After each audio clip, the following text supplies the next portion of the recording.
بسم الله الرحمن الرحيم الحمد لله رب العالمين اللهم صل وسلم وبارك على محمد وعلى آل محمد اللهم انفعنا بما علمتنا وعلمنا ما ينفعنا وزدنا علما وبارك لنا في علمنا وارزقنا الإخلاص في القول والعمل كاملا وعلما نافعا لا ينسى وتوفيقا دائما وصحة ويقينا آمين يا رب العالمين.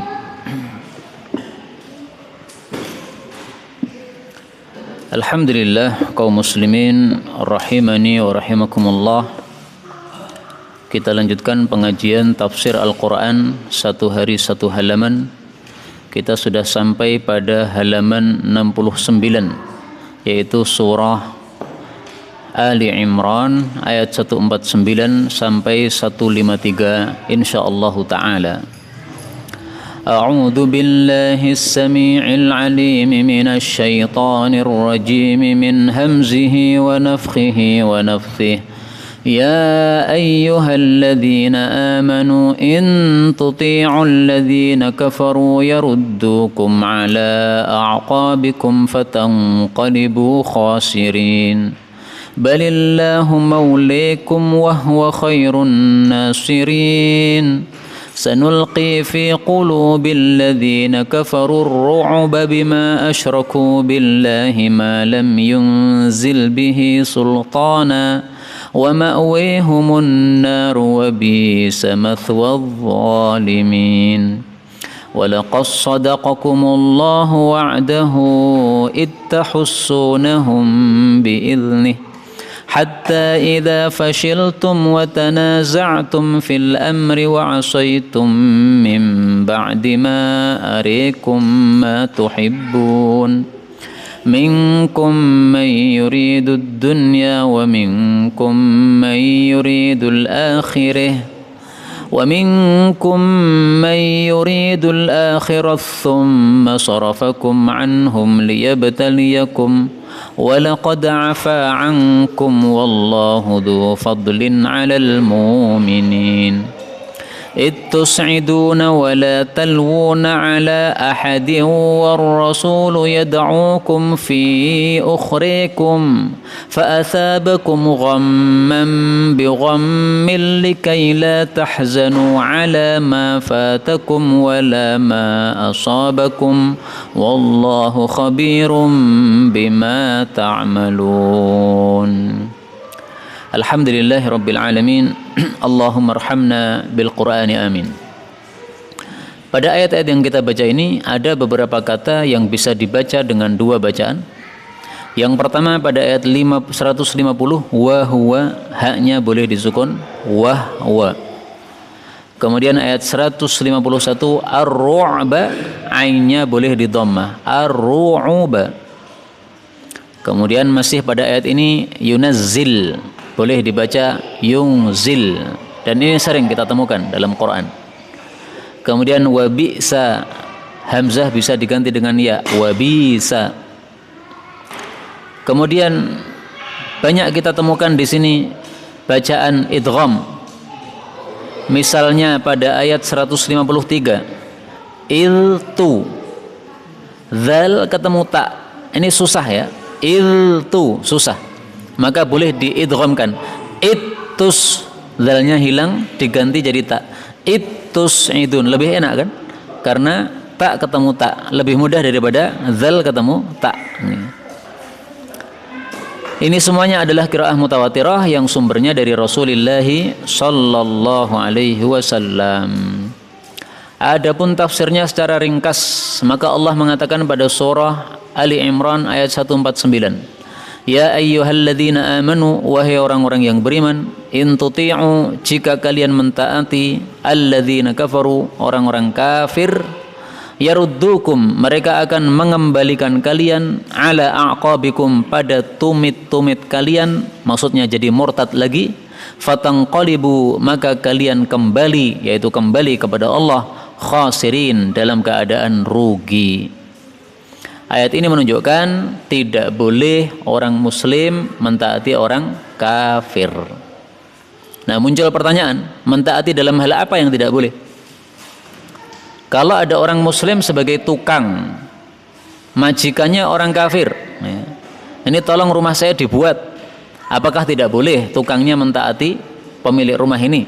Ya tentu saja boleh, karena memang dia dipekerjakan untuk menggarap rumah yang dia inginkan. Maka yang dimaksud tuti'u di sini tidak boleh mentaati orang kafir, yaitu dalam masalah agama. Masalah agama berlepas diri, sendiri-sendiri. Lakum dinukum waliyadin. Kalau masalah dunia, taat kepada orang kafir, kalau memang dia berhak ditaati, gak ada masalah. Kita sakit, datang ke dokter, dokternya orang kafir, dikasih obat, nih nanti dibeli obatnya ya, diminum 1 hari 3 kali. Nah jangan kita gunakan ayat ini, tidak boleh taat orang kafir. Akhirnya setelah dapat resep, resepnya dibuang. Atau setelah dapat resep kita minumnya tidak sesuai aturan, ya nggak benar begini.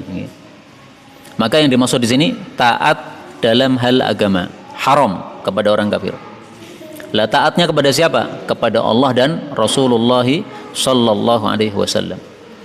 Baik, kita ambil beberapa faedah dari ayat ini. Faedah yang pertama, ya ayyuhalladzina amanu, wahai orang-orang yang beriman. Kata Ibnu Mas'ud, kalau kita mendengar ya ayyuhalladzina amanu, maka kita disuruh pasang telinga. Kenapa? Karena setelah ya ayyuhalladzina amanu itu hanya 2 kemungkinan. Kemungkinan pertama, Allah akan memerintahkan satu kebaikan besar. Kemungkinan kedua, Allah akan melarang dari satu keburukan besar. Nah, di sini termasuk satu keburukan besar dilarang oleh Allah, yaitu apa? Taat kepada orang kafir. Ini keburukan besar, karena apa? Efeknya nanti kita akan murtad sehingga rugi di akhirat, yaitu masuk neraka ya. Jadi yang dimaksud khosirin rugi ini masuk neraka.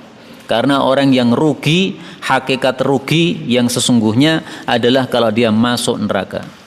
Kalau di dunia miskin tapi besok masuk surga, itu enggak rugi. Di dunia kaya raya tetapi di akhirat masuk neraka, lah itu yang rugi. Faedah kedua, dalam ayat ini Allah mengatakan yaruddukum ala aqabikum. Orang kafir akan mengembalikan kalian pada tumit kalian. Maksudnya balik ke belakang, yaitu menjadi murtad lagi. Karena dulu para sahabat rata-rata orang kafir. Sebelum datang Nabi Muhammad SAW, mereka orang-orang kafir. Begitu Nabi dakwah, mereka masuk Islam. Nah, ahli kitab, demikian juga orang-orang munafik, semuanya menghendaki supaya para sahabat itu balik murtad lagi. Maka ayat ini semakna dengan ayat yang terkenal, walan tardha ankal yahudu walan nasara hatta tattabi'a millatahum. Surat Baqarah ayat 120. Tidak akan rela orang Yahudi dan Nasrani sampai kalian mengikuti agama mereka. Jadi Yahudi Nasrani itu pengennya semua manusia di atas muka bumi ini jadi Yahudi atau jadi Nasrani. Tidak mau yang lain. Tidak mau ada Muslim, nggak mau. Ini semakna juga dengan surah An-Nisa ayat 89. Waddu law takfuruna kama kafaru. Mereka sangat ingin kalau kalian menjadi kafir sebagaimana mereka kafir. Sebagaimana kita juga umat Islam, sama juga. Kita pengen semua orang di atas muka bumi menjadi Muslim. Karena kita tahu bahwa kebenaran itu pada Islam. Yang tidak Islam nanti sengsara di neraka. Nah, kita tidak inginkan ada orang sengsara di neraka. Maka kita ingin tetangga kita semuanya selamat, sehingga kita dakwai supaya masuk Islam. Sama-sama menganggap berada dalam kebenaran. Yang Yahudi menganggap dalam kebenaran, Nasrani menganggap dalam kebenaran. Nah, kita umat Islam juga begitu, kita menganggap dalam kebenaran. Karena itu kalau kita sudah menganggap kita dalam kebenaran, ya jangan mentaati orang-orang yang sesat. Maka kita akan murtad sehingga menjadi rugi karena dimasukkan ke dalam neraka oleh Allah Subhanahu wa taala. Ayat 150, Allah mengatakan bal, bahkan Allah itu maulakum, pengurus kalian. Wahwa, dan dia Allah itu khairu, sebaik-baik an-nasirin, penolong. Artinya apa? Taatlah kepada Allah karena Allah itu pengurus kita. Yang namanya pengurus itu kan memperhatikan orang yang diurusi.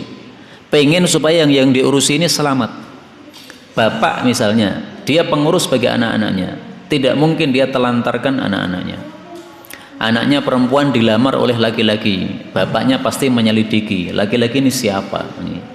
Kalau laki-laki ini orang jelek, tidak akan dilepaskan anaknya. Kenapa? Dia maula, dia adalah pengurus bagi anaknya. Nah, Allah itu begitu. Allah adalah maula kita, pengurus kita. Maka tidak mungkin Allah menelantarkan kita. Karena itu maksud ayat ini adalah taatlah kepada Allah. Karena Allah itu pengurusmu, sehingga tidak mungkin menelantarkan kamu. Dan ayat 149 dengan ayat 150 ini sebenarnya masih berkaitan dengan kasus perang. Ayat-ayat sebelumnya kan kita bicara kasus perang kan? Pada perang Uhud, nah itu ada usulan dari orang-orang munafik. Kita nggak usah keluar aja lah. Karena kalau kita keluar nanti kita akan kalah. Perang Uhud maupun perang Badar. Orang-orang munafik mereka tidak mau keluar perang. Karena mereka menganggap kalau keluar perang nanti akan banyak yang terbunuh. Nah, maka keinginan orang-orang munafik supaya umat Islam tidak keluar perang jangan ditaati. Allah suruh perang, berangkat. Dan dijanjikan oleh Allah, wa huwa khairun nasirin. Allah itu sebaik-baik penolong. Kenapa dikatakan sebagai sebaik-baik penolong? Karena kalau menolong tidak akan ada yang bisa mengalahkan. Sebagaimana disebutkan oleh Allah dalam surah yang lain, yaitu pada surah Ali Imran ayat 160. Pada ayat yang lain ya, Ali Imran ayat 160. Iyangsurkumullah, kalau Allah menolong kalian, fala ghalibalakum, maka tidak akan ada yang bisa mengalahkan kalian. Nah, maka Allah itu sebaik-baik penolong. Kalau sudah menolong pasti menang. Kalau selain Allah menolong bisa, tetapi menang belum tentu. Tapi kalau Allah menolong pasti menang, maka disebut sebagai khairun nasirin, sebaik-baik penolong. Bagaimana cara Allah menolong? Muncul pertanyaan. Dijawab oleh ayat berikutnya, ayat 191. Sanulki, kami akan melemparkan, kami akan memasukkan fi qulubil ladzina kafaru, pada hatinya orang-orang kafir dimasuki apa? Ar-ru'ba, rasa takut. Kenapa? Bima asyraku, dengan sebab mereka syirik billah kepada Allah. Malam yungzil, sesuatu yang Allah tidak turunkan bihi padanya sultana, dalil atau bukti. Wa ma'wahum, dan tempat kembali mereka adalah an-nar, neraka. Wa bisa, dan seburuk-buruk mathwa, tempat tinggal al-zalimin, bagi orang-orang yang zalim, yaitu orang-orang yang kafir atau musyrik. Jadi salah satu cara Allah menolong orang-orang beriman, caranya gimana? Allah kasih rasa takut pada orang kafir. Dan ini sudah berkali-kali terjadi. Pada perang Ahzab, itu yang paling buktinya nyata sekali. Umat Islam di kota Madinah, kecil kotanya, tidak terlalu besar.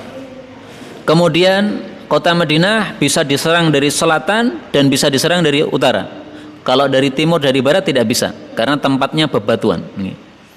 Tapi bagian selatan Madinah ini dihuni oleh orang-orang Yahudi. Nah, Rasulullah sudah ada kesepakatan damai dengan orang-orang Yahudi, sehingga tidak mungkin orang-orang kafir nyerang dari selatan Madinah. Mereka nyerangnya dari arah utara. Makanya Rasulullah membuat parit di utara Madinah. Jadi parit itu bukan mengelilingi Madinah, bukan ya, tapi hanya di area utaranya, supaya orang-orang kafir tidak bisa masuk ke kota Madinah. Waktu itu jumlah orang kafir sangat banyak sekali, karena mereka menggabungkan semua kabilah. Tidak hanya orang-orang kafir Quraisy. Kalau hanya orang Quraisy tidak banyak ya, tapi ini digabungkan, makanya disebut Ahzab. Ahzab itu adalah koalisi musuh dari beberapa kabilah.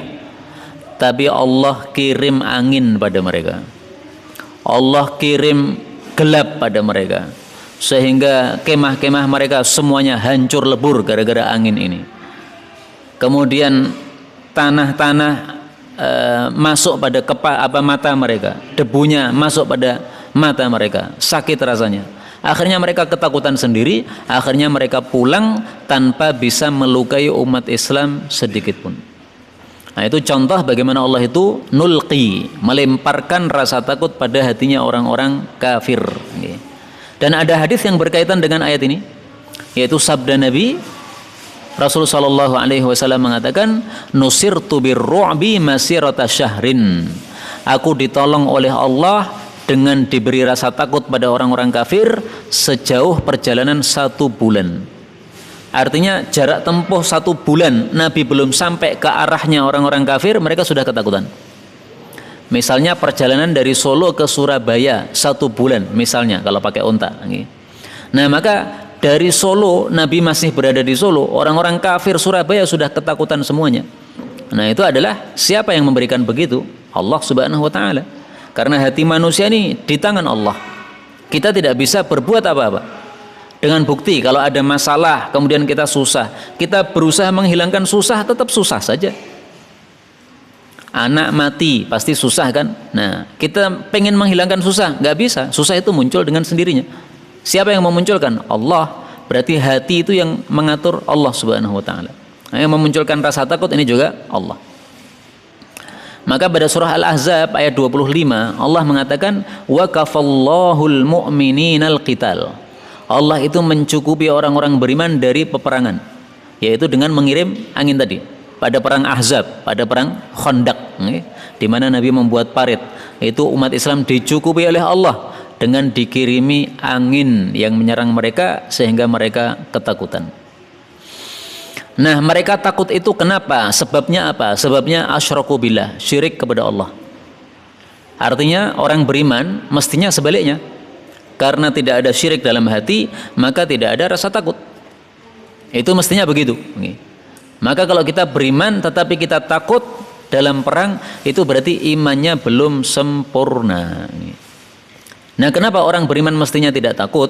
Karena orang beriman paham kalau perang menang itu dapat pahala dan ghanimah, kalau perang kalah itu dapat pahala dan surga. Mati syahid kan dapat surga. Nah, maka enggak takut. Kenapa? Karena baik semuanya. Menang, pahala ada, ghanimah ada.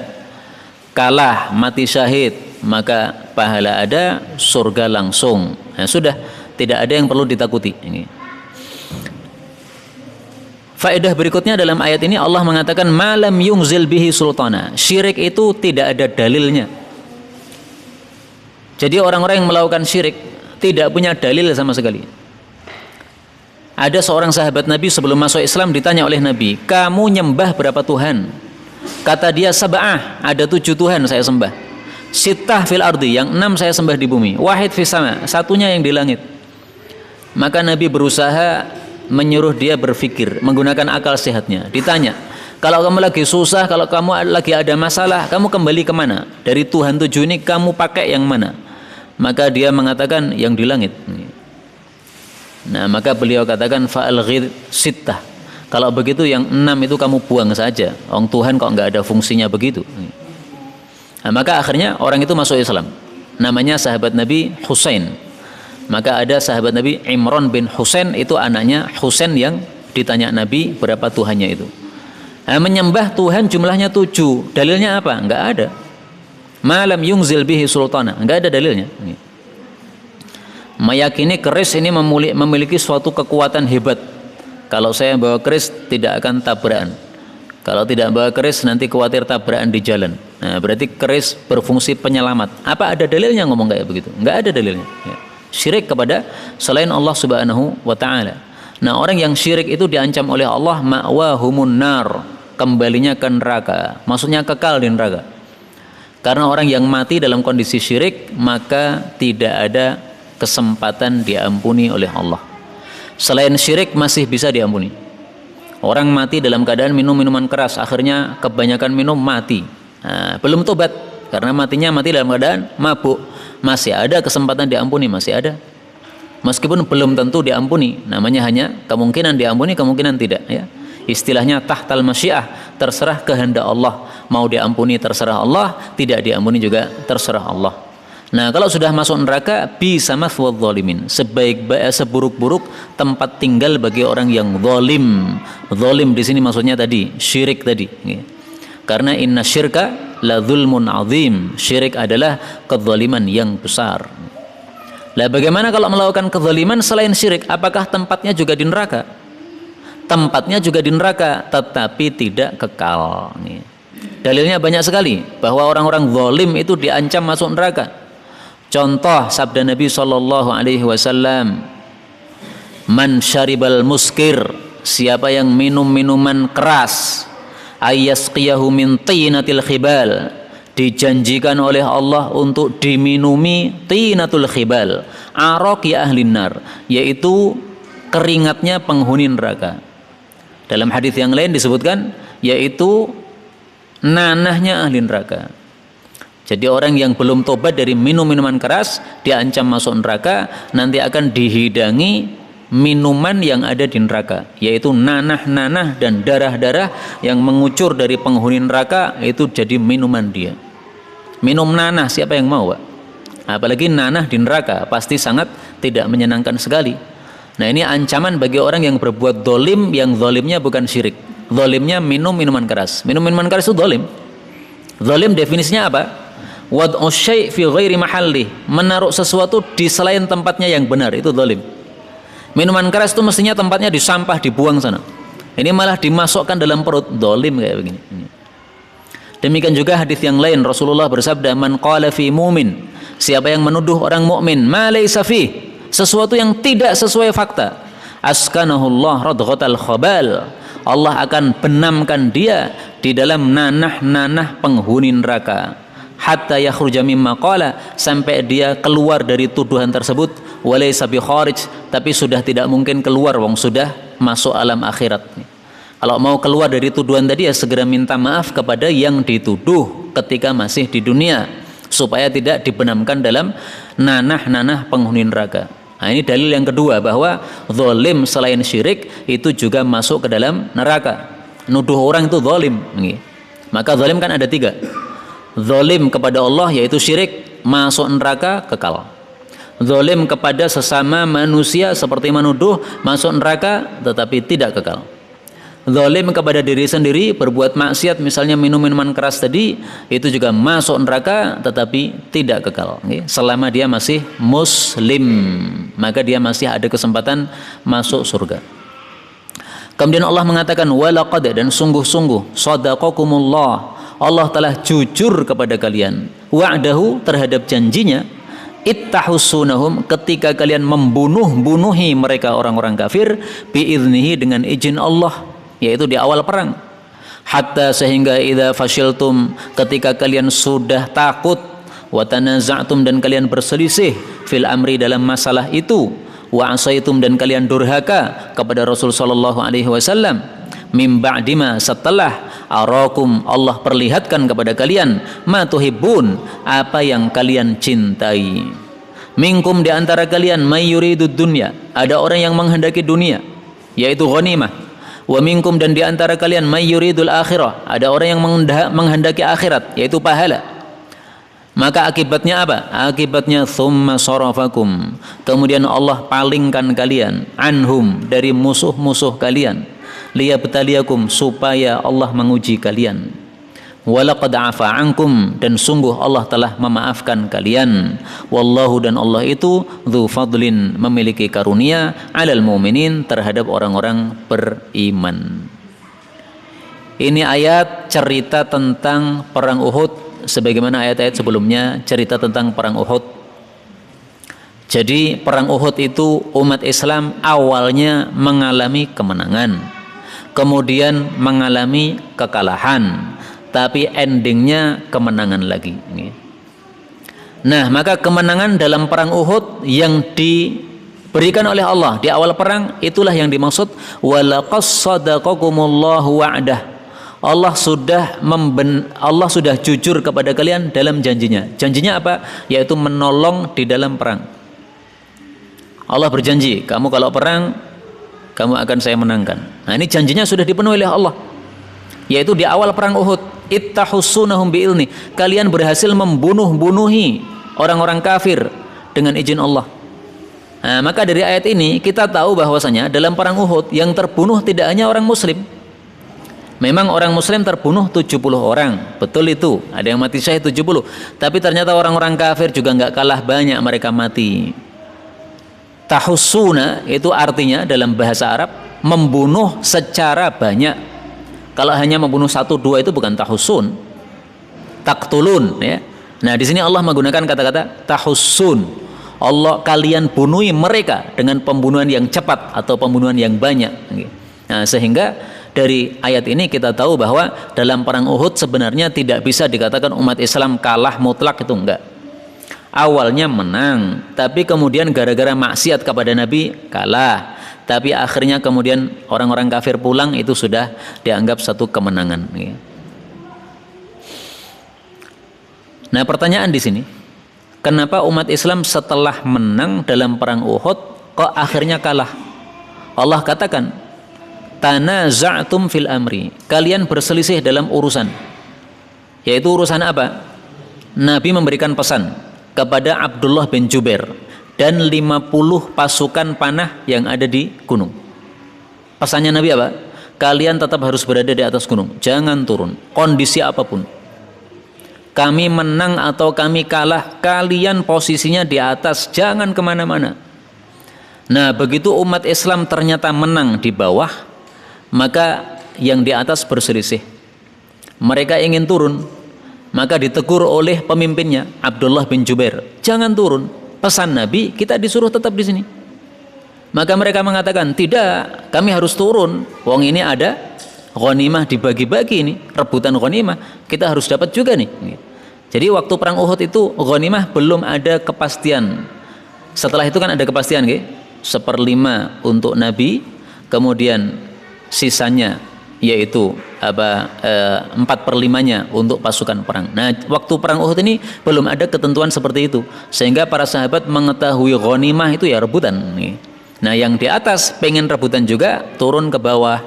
Itulah yang dimaksud asaitum, kalian durhaka, yaitu durhaka kepada Nabi, disuruh tidak turun malah turun, itu yang menyebabkan kekalahan. Kok bisa turun mereka menyebabkan kalah? Waktu itu Khalid bin Walid sebagai panglima perang orang kafir, masih belum masuk Islam waktu itu, dia melihat gunung atas kok kosong, wah ini kesempatan menyerang. Maka Khalid bin Walid mengajak pasukannya dari belakang gunung menyerbu, dari balik gunung menyerbu. Nah, begitu dari balik gunung dia menyerbu, yang tersisa di atas kalah karena tinggal sedikit.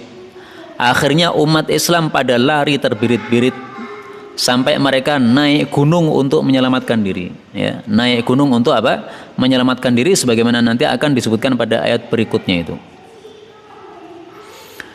Dalam ayat ini Allah mengatakan mim ba'di ma arakum ma tuhibbun. Setelah Allah memperlihatkan kalian apa yang kalian sukai, yaitu maksudnya kemenangan.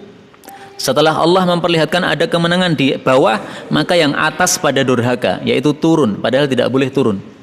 Maka dari sini kita ambil pelajaran, yaitu kalau kita durhaka kepada Nabi, pasti akan ada musibah yang menunggu kita. Jangan durhaka kepada Nabi sallallahu alaihi wasallam. Adanya musibah apapun juga, ya, mau tsunami, mau gempa, mau covid dan sebagainya, itu gara-gara durhaka kita kepada Allah atau kepada Rasulullah sallallahu alaihi wasallam. Seandainya manusia ini tidak ada satupun yang durhaka, maka yang terjadi apa? La fatahna alaihim barakatin minas sama'i wal ard. Surat Al-A'raf ayat 96. Kalau penduduk desa iman takwa, imtak, sungguh kami akan buka atas mereka berkah-berkah. Bukan hanya satu berkah, berkah-berkah, berarti banyak. Minas sama' wal ard, dari atas maupun bawah, semuanya berkah, berarti nggak ada siksaan turun. Gempa itu siksa dari bawah, covid itu siksa dari atas. Nah, karena terbang, virusnya terbang-terbang. Nah, maka tidak akan muncul musibah-musibah itu andai kita iman dan takwa kepada Allah Subhanahu wa taala. Faedah berikutnya, dalam ayat ini Allah Subhanahu wa taala mengatakan, "Tsumma sarafakum anhum." Allah memalingkan kalian dari mereka. Maksudnya umat Islam jadi terbirit-birit, lari ketakutan. Gara-gara apa? Gara-gara mereka diserang mendadak dari arah belakang. Mereka lagi rame-rame rebutan ghanimah, tiba-tiba dari belakang turun pasukannya Khalid bin Walid menyerang. Mereka kaget bukan main, jadi lari menjauh. Akhirnya saling membunuh antar umat Islam. Karena ada yang berada di belakang, ada yang dari depan menuju ke belakang, dikira ini adalah musuh, ketemu saling pedang. Salah satunya yang mati karena dibunuh oleh umat Islam sendiri adalah Yaman, bapaknya Hudzaifah bin Yaman. Dikira Yaman ini adalah orang kafir, maka diinjak-injak, dibunuhi oleh umat Islam yang lari terbirit-birit tadi. Dan ini kondisi yang wajar ya. Orang lagi takut itu tidak sadar siapa yang di depannya. Dikira musuh padahal temannya sendiri. Itu efek dari tidak taat kepada Nabi. Akhirnya mati 70 orang. Allah katakan liyabtaliyakum, untuk menguji kalian. Walaqad afa ankum, dan Allah sudah memaafkan kalian. Bentuk maafnya Allah yaitu tidak terbunuh semua umat Islam. Yang terbunuh hanya 70. Itu bentuk maafnya Allah kepada mereka. Andaikan Allah tidak memaafkan, niscaya semua akan mati waktu itu. Tapi Allah tidak menghendaki itu. Ya, Allah sudah maafkan sehingga yang terbunuh hanya 70. Habis itu kemudian berpisah antara muslim dengan kafir. Ya, semuanya menarik diri. Nah, setelah menarik diri seperti itu, orang-orang kafir merasa sudah menang. Kenapa? Waktu itu setan berteriak, Muhammad sudah mati, Muhammad sudah mati. Ya. Ini teriakan setan, terdengar oleh manusia. Okay? Tapi itu sebenarnya suara setan. Maka Abu Sufyan mengatakan, apakah Muhammad masih ada? Mendengar pertanyaan seperti ini, Rasulullah bersabda, diam, jangan dijawab. Maka Abu Sufyan bertanya lagi, apakah Abu Bakar masih hidup? Rasulullah mengatakan, diam, jangan dijawab. Abu Sufyan ngomong lagi, apakah Umar bin Khattab masih hidup? Nabi mengatakan, diam, jangan dijawab. Tapi yang namanya Umar bin Khattab, Pak, orangnya keras.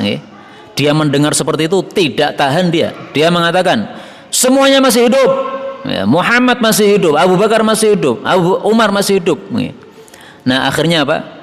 Mereka menganggap bahwasanya diri mereka belum berhasil membunuh tokoh-tokoh Muslim, Nabi Muhammad SAW, Abu Bakar dan Umar, dan mereka tidak berani mengulangi perang lagi. Dan itu sudah dianggap satu kemenangan dalam perang Uhud. Karena kan umat Islam waktu itu sudah kalah. Kalau memang orang-orang kafir merasa sudah memenangkan peperangan, ya pastinya berani untuk melakukan perang lagi sehingga umat Islam dibantai habis. Tapi mereka nggak berani. Berarti itu satu kekalahan itu. Mereka sudah mulai menang tapi tidak berani melanjutkan peperangan. Ini berarti satu kekalahan. Nah, maka bisa dikatakan bahwa perang Uhud itu awalnya menang, kemudian di tengahnya adalah kalah, tapi akhirnya adalah menang juga. Karena umat Islam mereka tidak dihabisi oleh orang-orang kafir. Itulah maksud wallahu dzu fadlin 'alal mu'minin. Allah memiliki karunia terhadap orang-orang beriman. Salah satu bentuk karunia tidak dihabisi oleh orang-orang kafir. Kemudian Allah menceritakan bagaimana kondisi umat Islam ketika kalang kabut dalam perang Uhud tadi. Allah mengatakan, ingatlah ketika tus'idun, kalian pada naik, wala talwun, dan kalian tidak menoleh, ala ahadin, kepada seorang pun, war rasulu, sementara Rasul itu Nabi Muhammad SAW yada'ukum, memanggil kalian, fi ukhrakum, di belakang kalian, fa asabakum, maka Allah membalas kepada kalian ghamman, kesedihan, bi ghammin, di atas kesedihan. Supaya apa? Likaila, supaya tidak tahzanu, kalian susah, ala ma fatakum, terhadap sesuatu yang melewati kalian, wala ma asabakum, tidak pula terhadap apa yang menimpa kalian. Wallahu khabir, dan Allah itu maha mengetahui, bima ta'malun, terhadap apapun yang kalian amalkan. Jadi pada waktu Khalid bin Walid menyerang dari belakang itu, akhirnya umat Islam porak-poranda, lari terbirit-birit. Tus'idun, naik ke gunung untuk menyelamatkan diri. Ini terjemahan dari kata-kata tus'idun dalam tafsir Ibnu Katsir. Kalian lari ke gunung menyelamatkan diri. Tafsir yang lain mengatakan tus'idun itu artinya lari menjauh, bukan lari naik. Ya. Memang so'ada itu bisa diartikan naik, sehingga kalau Ibnu Katsir mengatakan naik ke gunung, ya tidak salah. Tafsir yang lain mengatakan tus'idun, yakni tub'idun, kalian lari menjauh, tidak harus naik gunung. Ya. Karena gunung tadi kan sudah dikuasai oleh pasukannya Khalid bin Walid. Ya mungkin ini gunung yang lain, karena gunung Uhud itu berupa pegunungan, tidak hanya satu gunung, tapi beberapa bukit perbukitan begitu. Sehingga kalau yang sini dikuasai oleh orang-orang kafir, maka area sana masih kosong, bisa untuk menyelamatkan diri, lari ke atas. Intinya umat Islam pada lari. Kemudian la talwuna ala ahad, mereka tidak menoleh pada siapapun karena pengen menyelamatkan diri. Tidak peduli Nabi di belakang, Nabi panggil-panggil, yada'ukum, Nabi panggil, yaitu Nabi mengatakan, jangan lari, sayalah Muhammad, sayalah Nabi, saya masih belum mati, ayo jangan lari, semuanya kembali. Tapi saking takutnya mereka masih lari terus, tidak pedulikan Nabi, sampai tersisa Nabi hanya bersama 12 orang. Bayangkan, Nabi hanya dikerumuni 12 orang. Ini kalau bukan pertolongan dari Allah, sudah mati Nabi itu. 12 orang mana bisa mengalahkan pasukan yang banyak. Tapi karena Allah rahmat kepada hambanya, maka 12 yang bersama Nabi SAW ini tidak berhasil dibunuh oleh orang-orang kafir, yang akhirnya tadi semua pasukan saling mundur, ya. Yang kafir mundur, yang muslim juga mundur, memisahkan diri sendiri. Akhirnya mereka mengira Muhammad sudah mati gara-gara ada teriakan dari setan tadi. Jadi di sini setannya ingin melemahkan umat Islam, tapi malah ada fungsinya, yaitu perang jadi berhenti. Karena dianggap peperangan sudah selesai, Muhammad sudah mati, ya sudah, peperangan selesai sudah. Tapi ternyata itu hanya berita bohong, Nabi Muhammad tidak mati, setan hanya menipu saja. Dan dari sini kita ambil pelajaran juga bahwasanya setan itu sebagaimana malaikat membantu umat Islam dalam perang, maka setan juga hadir dalam perang, manas-manasi dan sebagainya, membuat berita bohong dan sebagainya. Karena itu hati-hati dalam kondisi perang ini, tidak semua berita bisa dipercaya. Berita betul dari panglima, nah kita percaya. Tapi kalau hanya isu, maka berhati-hati. Jangan seperti dalam kasus ini, sebagian umat Islam jadi kendor gara-gara mendengar berita wafatnya Rasulullah sallallahu alaihi wasallam. Dan itulah yang dimaksud fa'atsabakum ghamman bi ghammin. Allah balas kalian kesedihan di atas kesedihan. Jadi kesedihannya 2 kali.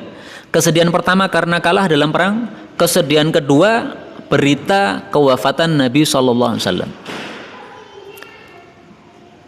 Kesedihan yang kedua, yaitu wafatnya Nabi Shallallahu Alaihi Wasallam, itu melenyapkan kesedihan pertama. Itulah makna likaila tahzanu ala ma fatakum, supaya kalian tidak sedih terhadap sesuatu yang sudah lewat dari kalian.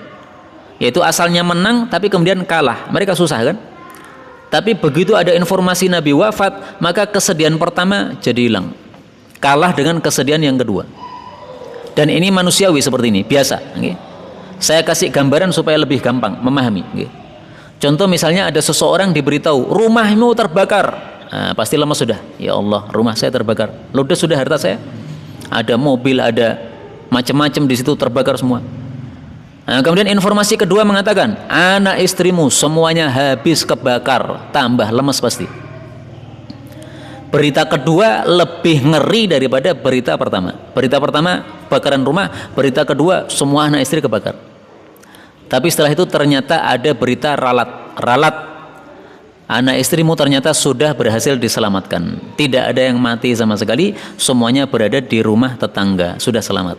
Nah, mendengar informasi begini nih, kita jadi tidak sedih. Mungkin kita akan sujud syukur, ya, alhamdulillah. Sudah lupa bahwa rumahnya kebakar. Kenapa? Karena kesedihan yang kedua yang ternyata salah informasi melenyapkan kesedihan yang pertama. Itu makna likaila tahzanu, dikasih musibah di atas musibah supaya tidak susah. Loh, kok bisa? Mestinya kan musibah di atas musibah nambah susah, tapi di sini supaya tidak susah. Ya gambarannya kayak tadi itu, okay? Karena informasi yang kedua lebih ngeri, tapi ternyata tidak benar informasinya. Wallahu khabirum bima ta'malun. Allah mengetahui apapun yang kalian amalkan. Jadi Allah mengetahui apa yang menyebabkan umat Islam kalah ini, Allah tahu. Yaitu mereka durhaka terhadap perintah Nabi Shallallahu Alaihi Wasallam. Karena itu sebagai pelajaran ini untuk umat Islam, jangan sampai kita melakukan hal yang serupa dalam kekalahan perang Uhud, yaitu sebabnya karena durhaka kepada Rasulullah Shallallahu Alaihi Wasallam. Maka ayat ini secara tidak langsung menunjukkan pentingnya taat kepada Rasul Shallallahu Alaihi Wasallam, sebagaimana juga disebutkan pada surah An-Nur ayat 54. Wa in tuti'uhu, kalau kalian taat kepada Nabi, tahtadu, kalian pasti mendapatkan petunjuk. Sebaliknya kalau tidak taat, yaitu durhaka, pasti akan mendapatkan kesesatan dan akan diberi musibah oleh Allah Subhanahu wa taala. Kemudian sebagai penutup kita ambil satu faedah dari ayat sebelumnya, yaitu pada kalimat wallahu dzu fadlin 'alal mu'minin. Allah memiliki karunia terhadap orang-orang beriman. Faedah yang dapat kita ambil dari sini adalah mari kita minta fadilah kepada Allah Subhanahu wa taala. Karena Allah memiliki fadilah terhadap orang-orang beriman. Berarti kita minta saja. Dalam hadis yang sahih, Rasulullah sallallahu alaihi wasallam bersabda, "Salullaha min fadlihi." Mintalah kepada Allah dari karunia-Nya. Idza sami'tum aswatad diyakah, kalau kalian mendengar suara ayam berkokok, fasalullah, mintalah kepada Allah min fadlih, dari karunia-Nya. Fa innaha ra'at malaka, karena ayam-ayam ini sedang melihat malaikat. Wa idza sami'tum nahiqal hamir, kalau kalian mendengar ringkikan keledai. Dalam hadis yang lain, anjing menggonggong atau melolong. Fata'awwadhu billah, maka berlindunglah kepada Allah minasyaitan, dari setan. Fa innaha ra'at syaitana, karena dia sedang melihat setan. Hadis muttafaqun alaih. Ya, jadi kita disuruh oleh Nabi untuk minta fadilah, minta karunia dari Allah. Karena Allah itu maha memberi karunia kepada orang-orang beriman. Nah, maka kita minta karunia tersebut dari Allah. Bagaimana mintanya? As'alullah min fadlih. Aku minta kepada Allah dari karunia-Nya. Karunia apa yang dikasihkan oleh Allah kepada kita? Terserah Allah. Pokoknya kita minta saja. Dan termasuk sunnah Nabi yang sudah terlupakan. Kalau kita sholat, Allahu Akbar, takbiratul ihram. Nah, salah satu doa iftitah itu adalah minta karunia. Prakteknya ya, Allahu Akbar, as'alullah min fadlih. Aku minta karunia Allah. Nah, habis itu baru membaca surat Al-Fatihah. A'udzubillahi minasyaitonirrajim. Bismillahirrahmanirrahim. Ini jarang sekali diamalkan orang. Doa iftitah memang banyak. Ada Allahumma ba'id baini, ada tabarakasmuka wa ta'ala jadduka, ada lagi yang lain-lain. Nah, tapi ini salah satu doa iftitah yang termasuk pengamalan dari perintah Nabi tadi, Is'alullah min fadli, mintalah karunia kepada Allah Subhanahu wa taala. Hadisnya sahih, diriwayatkan oleh Al-Imam Ibnu Khuzaimah di dalam kitab sahihnya. Saya berusaha tampilkan di sini ya.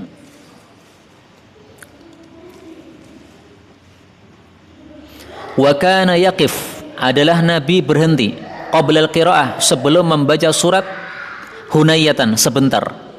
Yas'alullah min fadlih, minta karunia kepada Allah Subhanahu wa taala. Jadi setelah Allahu Akbar tidak langsung baca surat, tapi berhenti sejenak. Untuk apa? Yas'alullah min fadlih, minta karunia kepada Allah. Nah, maka prakteknya apa? As'alullah min fadlih. Coba kita praktekkan ya. Saya ditirukan. Allahu Akbar, as'alullah min fadlihi, a'udzu billahi minasyaitonir rajim. Nah, silahkan setelah itu membaca Al-Fatihah. Takbir, kemudian as'alullah min fadlih, kemudian a'udzu billahi minasyaitonir rajim, kemudian Al-Fatihah. Dan ini termasuk doa iftitah paling pendek. Saya belum mengetahui doa iftitah yang lebih pendek daripada ini. Maka kalau kita sedang tergesa-gesa, doa iftitahnya tidak mau ditinggalkan, pakai yang ini saja.